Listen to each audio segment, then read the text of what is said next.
तो कल हम लोगों ने पढ़ा था क्या मैग्नेट, मैंने आप लोगों को मैग्नेट के बारे में बताया था और थोड़ा मैग्नेट की क्लासिफिकेशन बताया था, ठीक है। मैग्नेट और उसकी प्रॉपर्टीज बताई थी थोड़ी, कि उसमें जो है पोलो का गुण होता है, दिशात्मक गुण होता है ना, ये सब उसके गुण होते हैं। तो आज हम लोग क्या पढ़ेंगे, आज हम लोग मैग्नेटिक मटेरियल्स का क्लासिफिकेशन पढ़ेंगे। मैग्नेटिक मटेरियल्स मतलब जो चुंबक, मतलब कि चुंबक कितने प्रकार के जो पदार्थ होते हैं जो चुंबक के प्रति किस तरीके से व्यवहार करते हैं, तो वो मैग्नेटिक मटेरियल्स का क्लासिफिकेशन होता है, ठीक है। तो मैग्नेटिक मटेरियल्स की क्लासिफिकेशन में देखो, सबसे पहले हमारा होता है फेरोमैग्नेटिक पदार्थ। फेरोमैग्नेटिक पदार्थ कौन क्या होते हैं? फेरोमैग्नेटिक पदार्थ वो होते हैं कि जो चुंबक के प्रति आकर्षित होते हैं, प्रबल आकर्षित होते हैं। जैसे हमने देखा कोई मैग्नेट है, मैग्नेट को रखें और मैग्नेट के पास हम कोई लोहे का पदार्थ रखें, स्टील का पदार्थ रखें, तो वो मैग्नेट के प्रति क्या होता है? आकर्षित होता है। तो ऐसे पदार्थ जो मैग्नेट के प्रति प्रबल आकर्षित होते हैं, तेजी से आकर्षण महसूस करते हैं, वो फेरोमैग्नेटिक पदार्थ कहलाते हैं, ठीक है। जैसे कि हमारा एग्जाम्पल हो गया निकेल हो गया, कोबाल्ट हो गया, स्टील हो गया, आयरन हो गया, ये सारे हमारे क्या है? फेरोमैग्नेटिक पदार्थ, ठीक है। अच्छा, फेरोमैग्नेटिक पदार्थ में क्या होता है कि फेरोमैग्नेटिक पदार्थ की जो रिटेंटिविटी होती है वो कैसी होती है? लो। रिटेंटिविटी का मतलब क्या है? रिटेंटिविटी का मतलब होता है धारणा क्षमता। यानी कि जब हम फेरोमैग्नेटिक पदार्थ को मैग्नेट बनाएंगे उस पर कॉइल लपेट कर, तो उसके बाद जब हम उसको उसमें सप्लाई देना बंद कर देंगे, वो मैं आगे जब आप हिस्टैरिसीस प्रूफ वगैरह समझाऊंगा तो ज़्यादा अच्छे से समझ आएगा। तो जब हम सप्लाई देना बंद कर देंगे उसके बाद उसकी जो रिटेंटिविटी होती है वो कम होती है, यानी कि उसमें रेजिडुअल मैग्नेटिज्म कम रह जाएगा, ठीक है। तो ये फेरोमैग्नेटिक पदार्थ होती है। और उनकी परमिएबिलिटी कैसी होती है? परमिएबिलिटी का मतलब चुंबकशीलता, यानी कि किसी पदार्थ का चुंबक बनने का गुण, मतलब एक व्यवहार, उसकी परमिएबिलिटी कहलाती है, चुंबकशीलता कहलाती है, ठीक है। तो फेरोमैग्नेटिक पदार्थ की जो परमिएबिलिटी होती है वो बहुत उच्च होती है।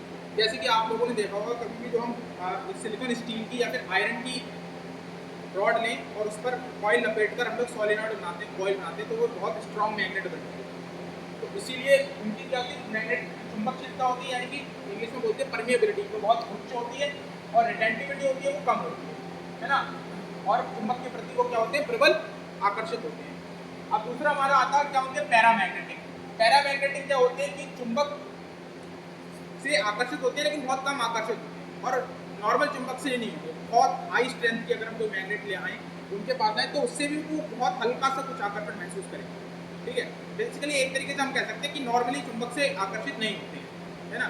बहुत हाई कैपेसिटी के अगर चुंबक लाए हम तब आकर्षित होते हैं। जैसे कि हमारा एल्यूमिनियम हो गया, सोडियम हो गया, मैग्नीज हो गया, कॉपर देखा होगा, कॉपर आपने, कॉपर जो है मैग्नेट अगर चुंबक उसके पास लेके जाना तो चुंबक से आकर्षित नहीं होगा। अब बहुत हाई स्ट्रेंथ की अगर तुम चुंबक ले जाओ तो अलग बात है।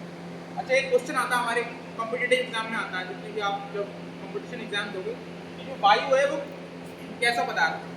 तो वायु हमारे किसमें आता है? हमारी हवा जो होती है वो किसमें आती है? हमारी हवा आती है पैरामैग्नेटिक में। यानी कि हवा जो है बहुत हाई स्ट्रेंथ की मैग्नेट से चुंबक से कुछ आकर्षित होती है, बहुत कम, बहुत ना के बराबर, स्लाइड।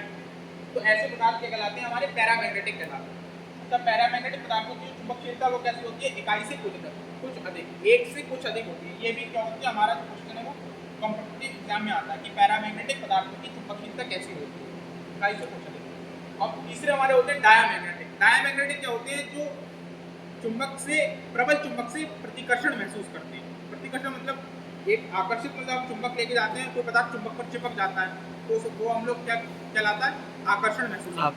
अब जो चुंबक को पास ले जाने पर क्या होते हैं? विपरीत दिशा में भागे, उससे दूर भागे उल्टा, तो वो क्या कहलाते हैं? डायामैग्नेटिक पदार्थ कहलाते हैं। वो भी हाई स्ट्रेंथ की, बहुत मतलब क्या बोलते हैं, बड़ी मात्रा की चुंबक को अगर हम उन पदार्थों के पास ले जाएं और वो क्या बोलते हैं उससे डिफ्लेक्शन यानी कि प्रतिकर्षण महसूस करते हैं, तो उन्हें हम लोग क्या कहलाते हैं? डायामैग्नेटिक पदार्थ कहलाते हैं। यहाँ पर लिखा भी है कि प्रबल चुंबक द्वारा कुछ प्रतिकर्षित, मतलब बहुत हाई स्ट्रेंथ की चुंबक द्वारा बहुत थोड़े से प्रतिकर्षित होते हैं। जैसे कि हमारा बिस्मथ हो गया, हीरा, हमारा हीरा जो होता है वो डायामैग्नेटिक पदार्थ में ही आता है। और क्या बोलते हैं? सल्फर हो गया, कांच, जो हमारा कांच होता है वो भी क्या होता है? डायामैग्नेटिक पदार्थ में आता है। और हमारा जो जल होता है, वायु, ये क्वेश्चन भी जो है बार बार हमारा पेपर में पूछा जाता है यूपीएससी टीम वगैरह कॉम्पिटिशन एग्जाम में, कि जो जल होता है वो कैसा पदार्थ है? तो जल क्या है? डायामैग्नेटिक पदार्थ है, यानी कि, ठीक है।